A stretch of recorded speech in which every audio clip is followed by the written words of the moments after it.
محمد خالد کشی نگر سے پوچھتے ہیں قرآن مجید میں سورہ یاسین کو دل کیوں کہا جاتا ہے؟ یہ سوال تو آپ سے بھی ہے کہ آپ کے دل کو دل کیوں کہا جاتا ہے؟ آپ کے دل کو دل کہا جا سکتا ہے تو سورہ یاسین کو بھی دل کہا جا سکتا ہے۔ یاسین قلب القرآن، اس میں دو رائے نہیں ہے کہ اللہ کے حبیب صلی اللہ علیہ وسلم نے فرمایا کہ سورہ یاسین یہ قرآن کا دل ہے۔ دل کیوں کہا جاتا ہے؟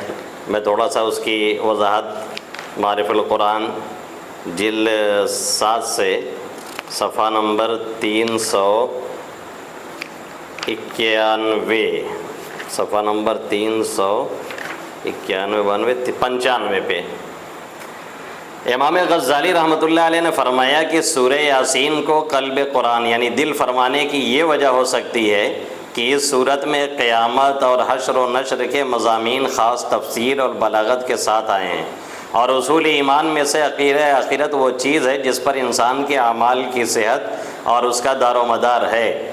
خوف آخرت ہی انسان کو عمل صالح کے لیے مستعد کرتا ہے اور تیار کرتا ہے، وہی اس کو ناجائز اور غلط خواہشات اور حرام سے روکتا ہے۔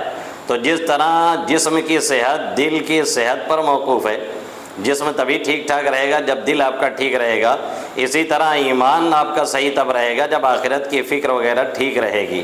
تو اس میں چونکہ آخرت کے تعلق سے بنیادی باتیں بیان کی گئی ہیں، اور وہ جب آخرت کے تعلق سے آپ کی فکر اور صحت صحیح ہوگی آخرت کی، تو دنیاوی اعتبار سے بھی آپ صحیح رہیں گے اور دینی اعتبار سے بھی۔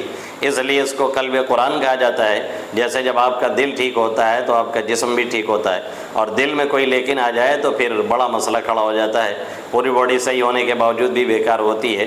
اس لیے اس کو قلب قرآن کہا جاتا ہے۔ واللہ تعالی اعلم۔